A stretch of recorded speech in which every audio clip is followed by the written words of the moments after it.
Bird flu के मामले अब केवल पक्षियों तक सीमित नहीं हैं, ये उनसे इंसानों में भी फैल रहा है और बीते कुछ समय से दुनिया भर में बर्ड फ्लू के अलग अलग वेरिएंट्स सामने आ रहे हैं।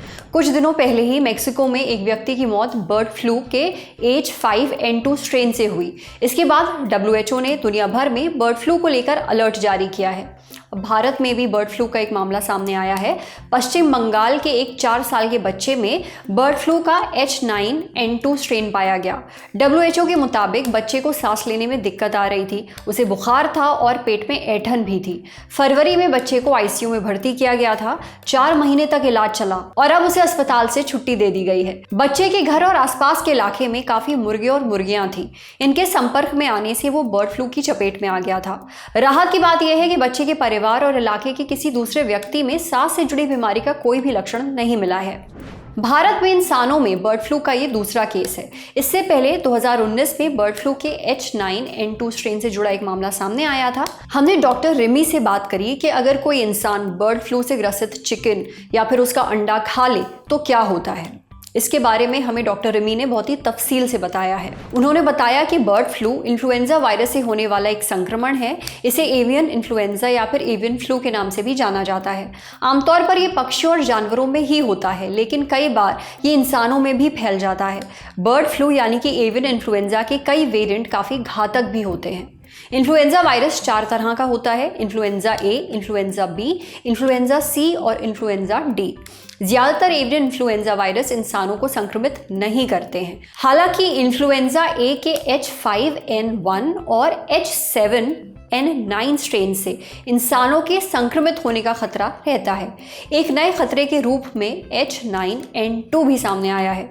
बर्ड फ्लू मुर्गियों, कबूतरों और तीतर जैसे पक्षियों को खासा संक्रमित करता है। बकरी, गाय और बिल्ली जैसे जानवरों में इसका संक्रमण भी पाया गया है। अगर कोई व्यक्ति ऐसे संक्रमित जानवर के संपर्क में आता है तो उसे भी बर्ड फ्लू हो सकता है।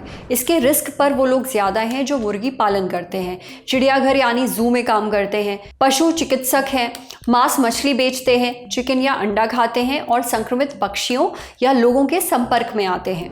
बर्ड फ्लू एक वायरल इन्फेक्शन है। इसका वायरस संक्रमित पक्षी के मल, मूत्र और थूक में रहता है। ऐसे में उसकी आंख, नाक या मुंह को छूने से ये इन्फेक्शन इंसानों में भी हो जाता है या उस जगह पर जाने से जहां वो संक्रमित पक्षी रहा हो तो भी बर्ड फ्लू इंसान में आ सकता है। अगर किसी को बर्ड फ्लू हो जाए तो उसे 2 से 8 दिन बाद लक्षण दिखाई देते हैं। इससे पीड़ित व्यक्ति को बुखार आ सकता है, नाक बहने या बंद होने की दिक्कत हो सकती है, गले में खराश, खांसी हो सकती है, जोड़ों और शरीर में दर्द होने लगता है, थकान बहुत होती है, बुखार आता है, उल्टी और दस्त भी लग सकते हैं, सांस लेने में तकलीफ हो सकती है। ऐसा कोई भी लक्षण हो तो तुरंत डॉक्टर को दिखाएं। डॉक्टर लक्षण देखकर एंटीवायरल दवाइयाँ देते हैं। अगर मरीज के लक्षण बहुत गंभीर हैं तो उसे अस्पताल में भी भर्ती किया जा सकता है। डॉक्टर रिमी ने बताया कि नॉनवेज खाने वाले जो लोग हैं उन्हें थोड़ा सतर्कता बरतने की जरूरत है। संक्रमित मुर्गी या अंडे खाने से भी बर्ड फ्लू फैल सकता है। हालांकि नॉनवेज खाने वालों को इसे छोड़ने की जरूरत नहीं है, वो चिकन और अंडे खा सकते हैं, लेकिन कुछ चीज़ों का ध्यान रखें। चिकन को अच्छी तरह पकाएं। अगर चिकन अच्छे से नहीं पका है तो वायरस की चपेट में आने का जो खतरा है वो बहुत है। जब चिकन को अच्छी तरह पकाया जाता है या फिर अंडे को अच्छे से उबाला जाता है तो इससे H5N1 जैसे बर्ड फ्लू के वायरस खत्म हो जाते हैं। खाना बनाते समय साफ सफाई का खास ध्यान रखें क्योंकि ये वायरस हाथों और बर्तनों से भी फैल सकता है। इसलिए चिकन और अंडों को अच्छे से धोएं, बहुत बढ़िया तरीके से पकाएं। अपने हाथ, बर्तन और जिस जगह पर चिकन रखा हो उसे अच्छे से साफ करें। बीमार दिखने वाले मुर्गों को ना खरीदें, कच्चा या फिर अधपका चिकन ना खाएं। इसके अलावा जो लोग मुर्गी पालन करते हैं वो पूरी बाह के कपड़े पहने, ग्लव्स का इस्तेमाल करें। ग्लव्स उतारने के बाद अपने हाथों को अच्छे से सैनिटाइज करें। अगर हैंड सैनिटाइजर नहीं है तो साबुन और पानी से भी साफ कर सकते हैं।